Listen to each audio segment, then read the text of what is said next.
तो फ्रेंड्स अभी हम स्लीप का फर्मा बनाना स्टार्ट करेंगे। तो उसके लिए हमें यहाँ पे एक स्ट्रेट लाइन ड्रॉ करनी है। ठीक है, स्ट्रेट लाइन ड्रॉ करने के बाद में जो भी हमारे स्लीप की लेंथ है, ठीक है, हमें अपनी स्लीप की लेंथ रखनी है 11 इंच। तो उसमें हम +1 इंच ऐड करेंगे तो मुझे कितना मिलेगा, 12 इंच। तो 12 इंच पे हमने यहाँ पे इस तरीके से मार्क किया। मार्क करने के बाद में यहाँ पे भी हम एक स्ट्रेट लाइन ड्रॉ कर देंगे। अब हमें ऑन फोल्ड की साइड से, ये मेरा ऑन फोल्ड वाली साइड है, यहाँ से हमें इस तरीके से 10 इंच पे एक मार्क करना है। और ये जो मैं हम फर्मा बना रहे हैं, ये मेरा बेसिक फर्मा है। ठीक है, बेसिक स्लीव वाला फर्मा है। तो यहाँ पे इस तरीके से हमने 10 इंच पे एक मार्क कर दिया। और अब जो ये 10-10 इंच पे हमने मार्क किया है, इसको यहाँ से हम ऐसे ड्रॉ कर देंगे। ठीक है, तो यहाँ पे ये हो गई मेरी स्लीव की लेंथ। ठीक है, ये लेंथ हो गई और ये मेरी विड्थ हो गई। ठीक है, तो ये हमने रखी है 10 इंच और लेंथ रखी है स्लीव की 12 इंच, जो कि रेडी होने के बाद में 11 इंच की हो जाएगी। क्लियर हुआ। अब हमें यहाँ से क्या करना है, यहाँ से हमें 4 इंच डाउन जाना है। और ये 4 इंच डाउन जाना सभी के लिए फिक्स है। ठीक है, यहाँ से हम 4 इंच डाउन जाएंगे। इसके बाद में हमें यहाँ पे एक स्ट्रेट लाइन ड्रॉ करनी है। स्ट्रेट लाइन हो गई। अब हमें स्ट्रेट लाइन से 2 इंच जितना अंदर आना है। ठीक है, यहाँ से 2 इंच अंदर आना है। और जो भी हमारी स्लीप की मोहरी है, तो स्लीप की मोहरी हमने यहाँ पे 6 इंच ली है, तो 6 इंच पे मार्क करेंगे और 2 इंच यहाँ से बाहर जाएंगे। ठीक है, अब इस वाली लाइन को हम यहाँ से ऐसे मिलाएंगे और इस वाली लाइन को हम यहाँ से ऐसे मिलाएंगे। क्लियर हुआ। नीचे का पार्ट मेरा पूरा रेडी है। अब हमें इस वाले पॉइंट से इस वाले पॉइंट को मिलाना है। तो यहां से एक हम क्रॉस लाइन ड्रॉ करेंगे। इस तरीके से एक क्रॉस लाइन ड्रॉ करनी है। ठीक है, क्रॉस लाइन मेरी ड्रॉ हो चुकी है। इसके बाद में हमें इस क्रॉस वाली लाइन का सेंटर लेना है और सेंटर पे एक मार्क करना है। ठीक है, ये हमने मार्क कर दिया। अभी हमें क्या करना है, इसका और सेंटर का भी एक सेंटर ले लेना है। ठीक है, ये हमें 2 सेंटर मिल चुके हैं।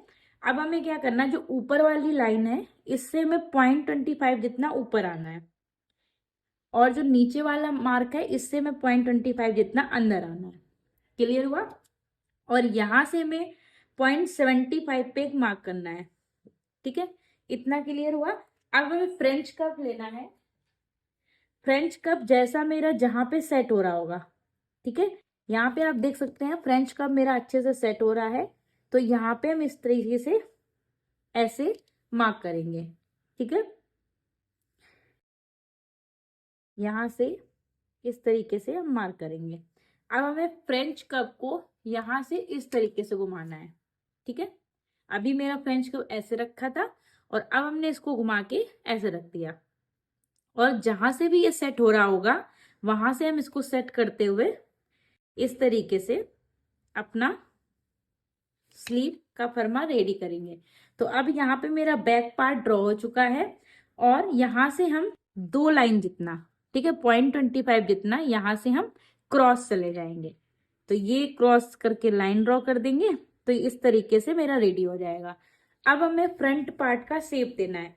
फ्रंट पार्ट के लिए ये जो हमें सेंटर मिला था, सेंटर से हम 0.25 जितना अंदर आएंगे। ये हमें अंदर आना है।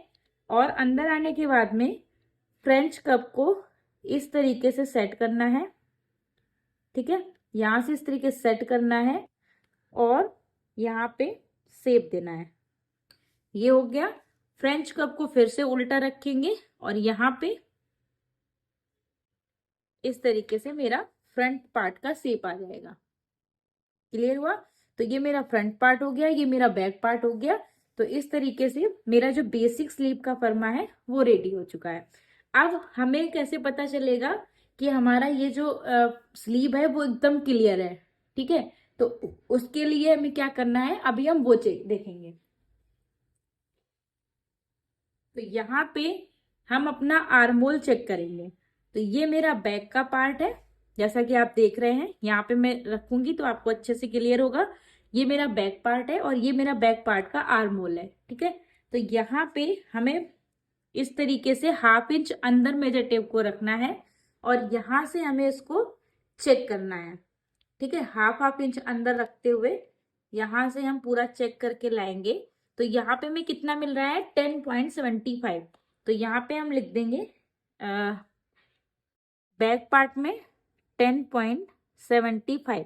इसमें से हमें हाफ इंच माइनस करना होगा जो कि मेरा यहाँ सिलाई में जाएगा। तो हमें कितना मिलेगा 10.25। तो बैक पार्ट मेरा कितना आना चाहिए यहाँ से 10.25। अब हम इसी तरीके से फ्रंट को चेक करेंगे। तो ये हुआ मेरा फ्रंट पार्ट।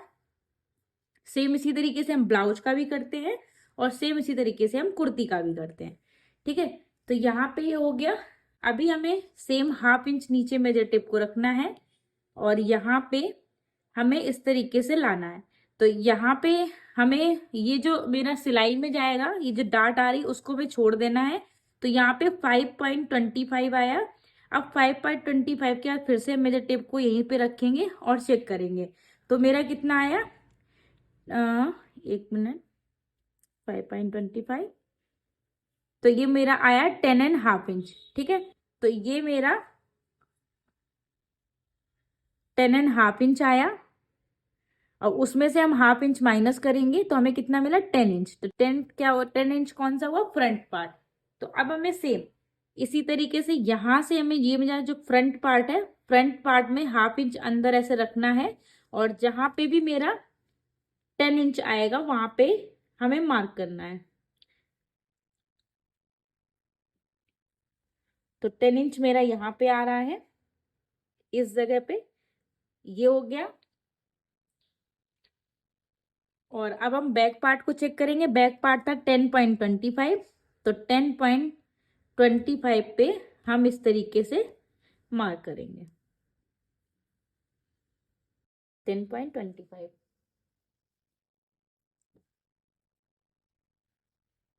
अब इन दोनों का बीच का हम सेंटर ले लेंगे। ये मेरा सेंटर हो गया। अब कुर्ती में हमने मार्जिन कितना रखा है, 1.5 इंच। तो हम 1.5 इंच पे यहाँ पे मार्क करेंगे इस तरीके से। और ये 6 इंच मेरा फिक्स था तो हमें यहाँ से ही अपना मिला देना है। यहाँ से हम इसको मिला देंगे। ठीक है, और यहाँ से जो मार्जिन हमारा था 1.5 इंच, तो 1.5 इंच ही हम लेंगे।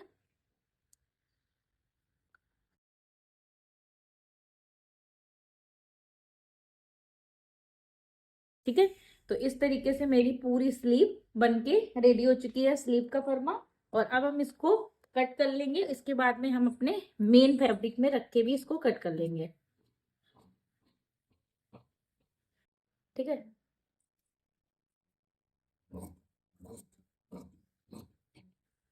आई होप आपको ये मेरा रेगुलर स्लीव का फर्मा समझ में आ गया होगा।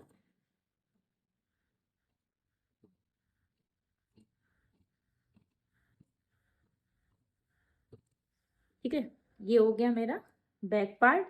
और अब हम अपने फ्रंट पार्ट का शेप देंगे।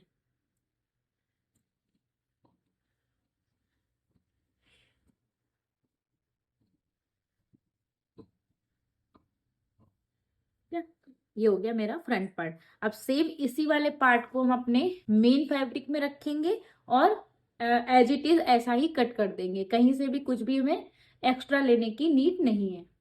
क्लियर हुआ? तो आई होप आपको मेरा ये आज का वीडियो पसंद आया होगा। पसंद आया हो तो प्लीज़ वीडियो को लाइक करें, चैनल को सब्सक्राइब करें एंड बगल में जो बेल आइकन है उसको प्रेस करें जिससे कि मेरे आने वाले वीडियोस की नोटिफिकेशन आपको टाइम पे मिलती रहे। तो मिलती हूँ अपनी नेक्स्ट वीडियो में, तब तक के लिए बाय।